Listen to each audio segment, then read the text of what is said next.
So I used to think that to grow my personal training business, I had to work longer hours until I made one subtle shift that allowed me to attract more clients, increase my profits, and have more free time. And free time for me, I don't know about you, but that is really important. I do like to have time off to do other things and be away from my business. So today, I'm going to share with you practically what I did and what you may be able to model and do something similar yourself. So 3 simple things I did that you can use as well. So let's dive into what that is. The first thing was, and this isn't one of the 3, this is like a shift in mindset. I shifted from becoming a seller of fat loss. My target audience was selling fat loss stroke weight loss to busy professional women over 40. I shifted from being a seller to more of an educator.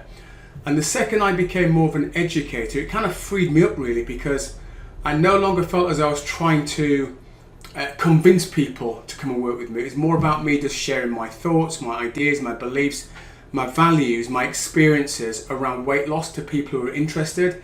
And if they resonated with my message, then there's a good chance that they would become good clients of mine, or at least get onto my database and give me an opportunity to convert them into becoming paying clients. So that was the first thing that I had to do, was really get crystal clear on how I wanted to really show up in the marketplace. And I decided I wanted to show up as an educator. And maybe comment below in this video, do you see yourself as an educator or more as an instructor stroke trainer? Certainly for me, being an educator just took the pressure off me. So let me now explain 3 things that I've done in my business in a practical way to become an educator. The first thing was, and by the way, this can be applied to different strategies. I'm going to teach you the YouTube strategy that I use now as an educator.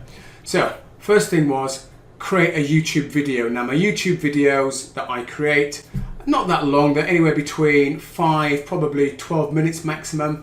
And within that video, I'm just sharing what I think is some valuable information. That could be to give people an idea about how to maybe calculate their protein. That could be an idea. It might be something to talk about exercise, how to do it more effectively. It might just be a perspective shift, but something of value that the person listening to it thinks, you know what, I'm better off for spending 5 or 10 minutes with Eric. I think I've actually learned something there. So it's a YouTube video, and within that video, what I would then do is have a call to action for that person watching to take a step. Now, before I get into what that step was, just so that you know, I was in fat loss, and that's something you're interested in as well, there is a link below this video to some free training, which will show you how to create, market, and sell your own successful high-ticket fat loss program. You can click on that at the end of this video. So back to my videos, to my target audience, busy professional women, I'll be saying in my video something like blah de blah de blah, and if you'd like to find out how you can get some help, why don't you kickstart your weight loss journey by clicking the link below to my free weight loss quiz. So I give them an opportunity to go and do something as a consequence of watching this video. Now, this is all happening within the video. It's all crafted out, it's all structured, it's not random, it's done intentionally. Now, when they go from watching the video to doing that quiz, when they click, they enter their name, their email, they answer the questions, and they get a personalized report. And I found quizzes to be really useful. But again, it's still part of the education process. So I've done a video that's educating them. I'm now inviting them to take a quiz. I'm giving them some additional education about themselves, because people love a quiz. Why? Because it's about them. Then once they've done the quiz, by virtue of the fact they've had to put the name and details in to do the quiz, they're now on my database. So I can now start to nurture them with, guess what? Educational emails. So I put out 2 emails a week. One is just sort of value, and at the bottom of the email there is a button where they can click if they want to book a free consultation with me. That's fine, but the actual body of the email is just education. And then the second email that goes out, I'm just about to tweak it as we speak, but I'm offering people to attend a free test drive coaching session, because people are sometimes a bit reluctant to want to get on a phone call with somebody because they think they're going to be sold to. So that's my next step in my client journey.